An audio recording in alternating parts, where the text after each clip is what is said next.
Andre. And my friend saw this little tiny ad in Variety magazine, and it said, wanted to play monster male, very small, thin, anorexic type. And so my friend said, you should go for that. And so like regular audition process, I went to Sony Studios, and I got there, and Fred was there, and he was arguing or had some intense conversation with this woman. And then he goes, just walk across the floor. So I walk across the floor, and he goes back to the conversation. He goes, no, walk across the floor, and this time drag your feet. And then he told me to do something with my hands. So I walked across the floor, dragging my feet, and I went like this with my hands. And he went back to the conversation. He comes up and he goes, as far as I'm concerned, you got the part. So I went to my regular job, and I got a call from the studio. It says, hello, is this Michael Reed McKay? I said, yeah. He goes, congratulations, you got the part of the mummy in the Monster Squad. And I looked at my friend who was sitting there and went, I said, put him up, and I started to stutter. I was trying to say, I'm not a screen actress, I'm not, and she said, we're going to take care of everything. And don't worry about anything. We'll Taft-Hartley, you just Screen Actors Guild. And she goes, again, congratulations. This was my first professional job. I was never in a film or anything.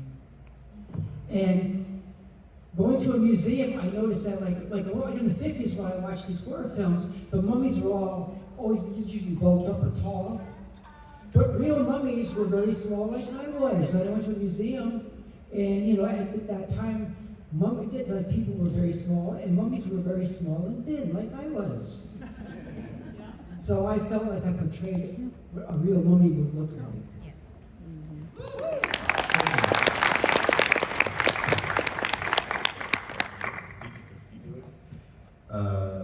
I think for most of us in the human cast, it was kind of a regular audition kind of process. You get this submission from requester. My name is human, you're just dead. It's current human, I guess. You go in and you audition and you get callbacks and you meet everybody that makes the decisions, and you hope to get these roles. And we were all kind of all working, kind of auditioning all the time actors, and this was something that was very interesting, but one of many of that week probably, that we were all kind of reading for. We were all much younger, of course.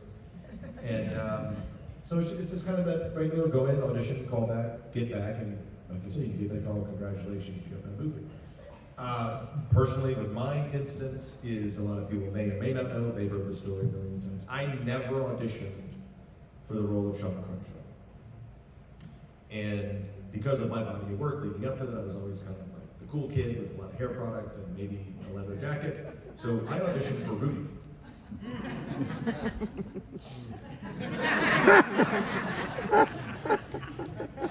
Wow. Which is maybe why I didn't get Rudy, so probably was. But then I think the other, didn't hear back. I made callbacks, meetings multiple times, and then time went by and someone called and said, hey, you got cast in that movie you read for, about the monsters. And I said, great, that's awesome. I said, well, not the role that you read for. And usually in this business, that's not good. Because they liked you for something, but usually get a much smaller part. And I knew the script at this time, and I was like, man, the only other kids in this movie are the assholes. I'm like, damn, I'm an EJ? And they said, no, you got cast as the lead in the movie. And I went, no, damn it. Rudy was that cool character. He gets the jacket, he kills all the monsters, and he gets the girl, he does get the girl at the end, it happens. And I'm like, that's the cool character. And they go, no, Andre. He's the lead in the movie, this is a good thing. And I was like, damn it. Rudy's like the really, so apparently someone in that mix, like I always say, thankfully or fortunately enough, remembered me from my Rudy conversations and said, can we take the hair product out of his hair, give him a terrible haircut, put him in clothes that aren't Rudy clothes, and could he be Sean Crenshaw? And someone said yes. And then I showed up and tried to do it.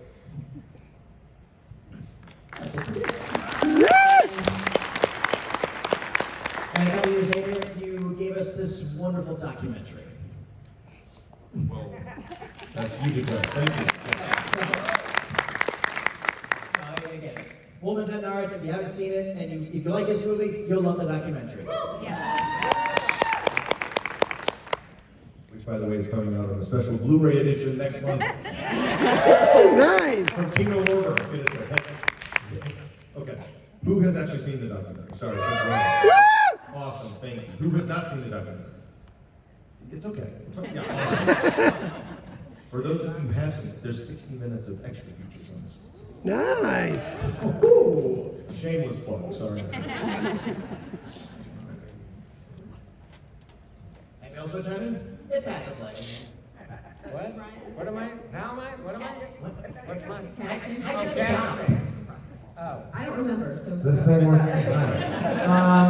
That's fair. I was working on another production called Kids Incorporated.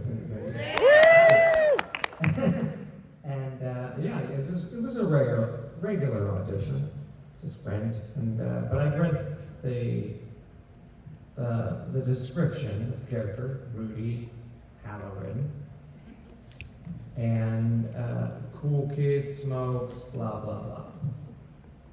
Got it. Leather jacket. I went in. What you're seeing in the film is exactly what I looked like when I walked into the audition. It was Fred, it was Shane, it was Penny, it was the dancing director. Walked in, I saw a packet of Marlboro Reds in Shane's pocket. Like, can I grab one of those?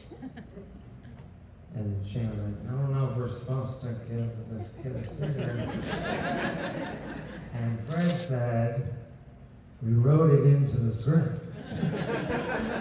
So and then I lit, and we did the scene, and I walked out, and there was about 6 or 7 other kids in the audition room, and I went, you guys are fucked. Nice. Yeah, that's what's bad.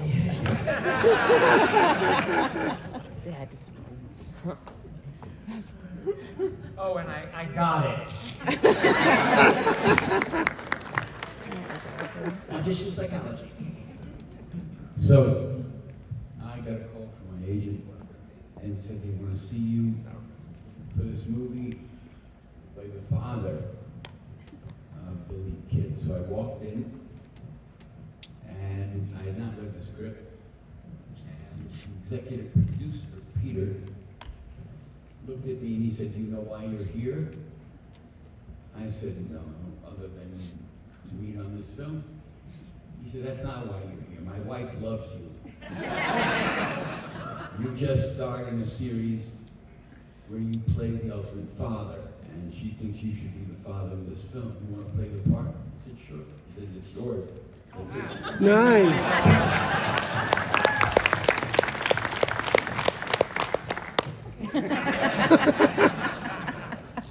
One second. I was 44 at the time, and later I'm going to talk about it. I'm 82 now. Woo! So I've seen a lot about the people and the film and Fred, and got to know it well. And I want to talk about that a little later. I didn't really realize what I was getting into. Anyway. Nice. I have no idea why I got this role. Might have something to do with being tall.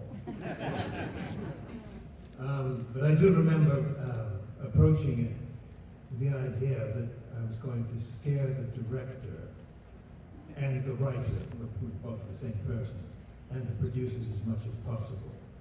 And I had that in my head from the beginning. And somehow I think that's what swung things in my direction. Possibly, but maybe it's just because I'm tall.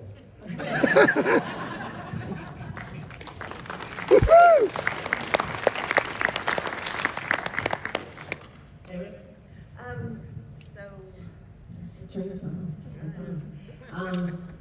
No, it was a regular, very much like Honor said, just a regular audition that I luckily was fortunate enough to have the opportunity to get. And it was just fun for me because I just knew these characters that were on the page.